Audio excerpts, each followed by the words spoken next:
talk to you about them afterwards. But did a tremendous amount of analysis on that. Then what we did is, once we started to see some of the numbers, we said, these are some, we want to find out more about some of this. What we did is we found, we selected 6 people who participated in the survey and conducted webcam-based IDIs via our Consumer View online qualitative platform. What we did is we looked for people who identified themselves as most open or most uncensored, because we wanted to understand amongst those people, again, how do they think about all these things that they do and share in social media. So, let's talk about the findings. Only 25% of Facebook and 35% of Twitter users say that they're sharing uncensored truth. That's a pretty interesting statistic in and of itself. It says that 65 to 75% are censoring themselves in some way. And I guess that makes sense. But then the question then becomes, in what way are they censoring themselves? And does that make a difference from how we look at things as researchers? Well, when we did this factor analysis, what we did is we asked people for all the social networks that they participated in on a monthly basis, how open are they? How frequently do they participate? Do they participate with a smartphone?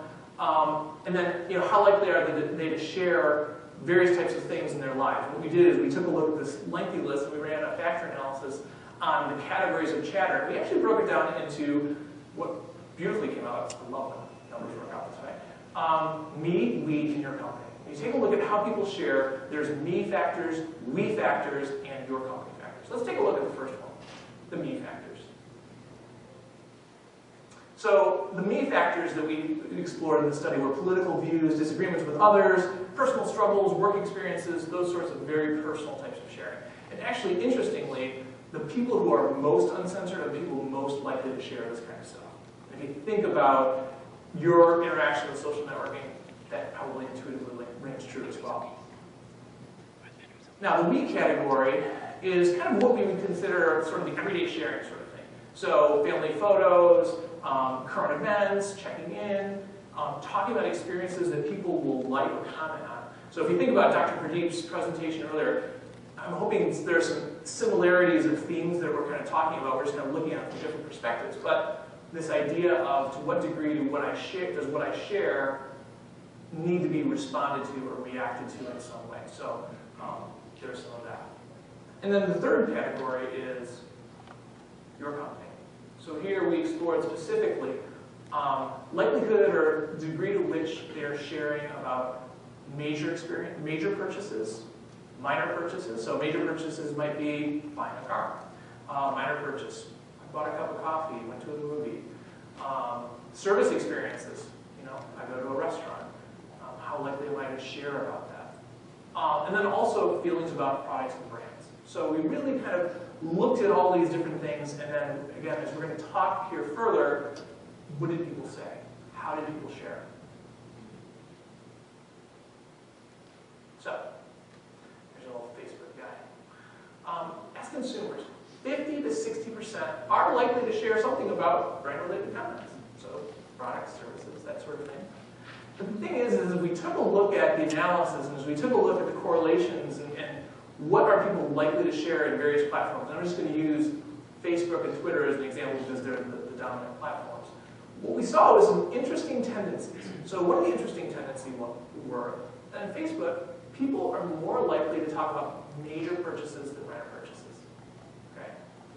Which is interesting in and of itself. And what we do is, I'll show you some video clips in a minute that kind of gets into the thought process of why consumers think that way. But there is sort of a fundamental filtering that goes on where people say, I have an audience, I'm connected to people, I don't want to annoy them, I'm going to share something significant, not necessarily something minor or somewhat relatively more trivial. On Twitter, however, we do see more of a likelihood to share about minor experiences or minor purchases. Okay? But the other thing that I thought was pretty compelling is when we took a look at the drivers here, the correlations and the tone, what we also saw was a tendency more towards the negative tone than the positive tone. So people are more likely to complain about stuff than they are to say about how great stuff is. So again, let's think about it as researchers. This isn't intended to be like a definitive discussion about social networking and that sort of listening. But there's a really interesting pattern there. And I think it merits further exploration. But there are 40 to 50% who are not very likely to talk about this stuff. So we have a fairly large part of the population that won't. Why not? If you take a look at the first ones for Facebook and Twitter, what does it tell you? It gets back to that whole existential thing we talked about earlier, which is it's not of value to my audience, or it doesn't fit my image. Okay? So I'm expressing myself, I need it to be responded to in some way, shape, or form, and I don't want to upset the apple cart. I don't want to annoy people by oversharing. I don't want to share things that aren't going to be of value to the audience. And that actually makes sense. But again, from a research perspective, what does that say? It says that before something gets expressed in a social network, there's a process that goes on about whether this is worth sharing or not. Okay? And again, I think that's something worth noting. The second one, which again also I think is interesting, is that I don't want to be marketed to, or I'm concerned about my privacy. So even though people understand that everything I say in a social network is not private. Even if I set my privacy settings, we saw a pretty significant questioning of how private it actually is. Is it private only to people I don't want to see, but the owners of the social network, they still see it? So I guess there is that question of, to what degree is what people share influenced by what they don't want to have happen as a result of that sharing. I think back on Twitter, one time and this is a good example, one time I was really frustrated with my Mozilla Firefox. It had become painfully slow. And so I tweeted something about, I can't believe that Firefox has become so slow. It used to be so nimble and so fast.